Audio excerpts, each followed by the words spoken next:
शपथ विधि के बाद अजीत पवार को तो कुछ भी नहीं दिया गया और एकनाथ शिंदे को एक स्टेट कैबिनेट मिनिस्टर मिला है। किस तरह से देखते हैं? इसी से इनकी स्थिति का जायजा आप लगा लीजिए। एकनाथ शिंदे के 7 लोग चुन के आए, एक राज्य मंत्री स्वतंत्र प्रभार। अजीत पवार की नकली राष्ट्रवादी के 1 लोग चुन के आए, एक भी राज्य मंत्री नहीं। भारतीय जनता पार्टी को मित्रता में विश्वास नहीं रहता है। भारतीय जनता पार्टी को गुलाम पसंद है।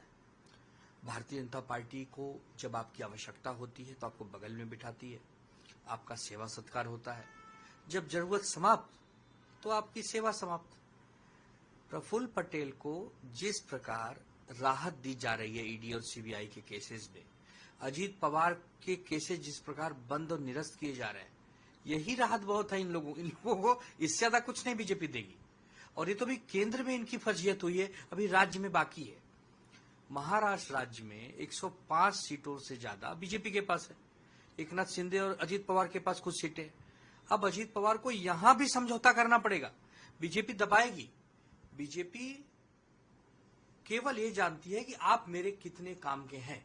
आप काम के हैं तो आइए साथ में, आप काम के नहीं है तो जाइए दूर। तो प्रफुल्ल पटेल हो, अजीत पवार हो, इनकी महाराष्ट्र में बड़ी दुर्गति होने वाली है। आने वाले विधानसभा चुनाव में जो छगन भुजबल कहते थे इस बार हम 90 सीटें मांगेंगे, अरे 9 सीटें मिलेंगी, 9 वो भी बीजेपी नहीं देगी। नहीं तो ईडी सीबीआई बैठी है साथ में।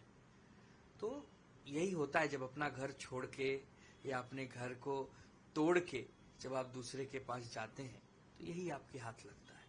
ये बीजेपी से दूसरे दलों को देखना चाहिए कि आप जब बीजेपी के नजदीक जाते हो तो बीजेपी क्या करती है। अब जेडीयू और टीडीपी को भी बहुत सावधान रहना पड़ेगा। कहीं उनकी भी हालत ऐसी अजीत पवार जैसी ना हो जाए भविष्य में कि आज उनकी पार्टी की जरूरत है तो उनको बगल में बिठा रहे, कल उनकी पार्टी भी लोग तोड़ सकते हैं। तो ये जो अजीत पवार हैं, प्रफुल्ल पटेल जैसे लोग अगर शरद पवार के नहीं हो पा रहे हैं तो बीजेपी इनको बहुत ज्यादा तक नहीं झेल सकती, क्योंकि बीजेपी जान रही है कि इनका चाल चेहरा कैसा रहा है। तो इनको कुछ भी नहीं मिलने वाला है और इनको राज्य मंत्री तो छोड़िए, इनको नगर सेवकों के टिकट में भी समझौता करना पड़ेगा, उसमें भी इनको कुछ नहीं मिलने वाला। बीजेपी अपने बराबरी के लोगों को अपने बगल में बिठाती है, अपने से छोटों को दूर का रास्ता दिखाती है। और अजीत पवार और प्रफुल्ल पटेल का कद बीजेपी के सामने इस समय बहुत छोटा हो गया है, बहुत मतलब बहुत ही। तो भारतीय जनता पार्टी हमेशा से अपने सहयोगी के साथ ये करते आई है, वही आज कर रही हुई, कल भी करेगी। ये अजीत पवार जितने जल्दी समझ जाएं उनके लिए, उनके भविष्य के लिए बेहतर होगा। जब से लोकसभा चुनाव के रिजल्ट आए उसके बाद जो अजीत पवार पार्टी के जो नेता हैं या एकनाथ शिंदे की पार्टी के जो नेता हैं वो कहा जा रहा है कि संपर्क में हैं, क्या उसके पीछे कारण है। कोई भी इंसान डूबते जहाज पे बैठना चाहेगा क्या? अगर किसी की नाव डूब रही है तो लोग उतर के अच्छे नाव की तलाश में रहते हैं।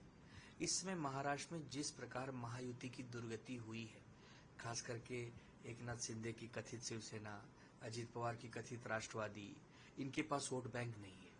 ये देखते हुए जो आगामी विधानसभा के चुनाव महाराष्ट्र में होने वाले हैं, एकनाथ शिंदे के शिवसेना के लोग और अजीत पवार के राष्ट्रवादी के लोग हमारी पार्टी के प्रमुख के संपर्क में हैं, रोग आ रहे हैं, आना चाहते हैं, लेकिन किस मुंह से आए, नजर नहीं मिला पा रहे हैं, क्योंकि धोखा दिए ना हमें।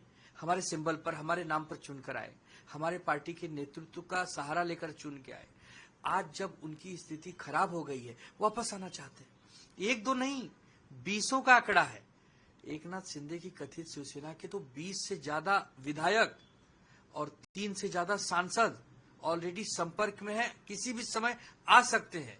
और राष्ट्रवादी में जो लोग गए हैं वो शरद पवार जी के संपर्क में है। वहां तो कम से कम 30 से ज्यादा की संख्या है जो शरद पवार साहब के नेतृत्व को मान रहे हैं और उनके साथ काम करना चाहते हैं। वरना उनको पता है कि 2024 के विधानसभा चुनाव में हम सब हार जाएंगे। जब हार जाएंगे उससे अच्छा है कम से कम अपने घर वापसी कर लें।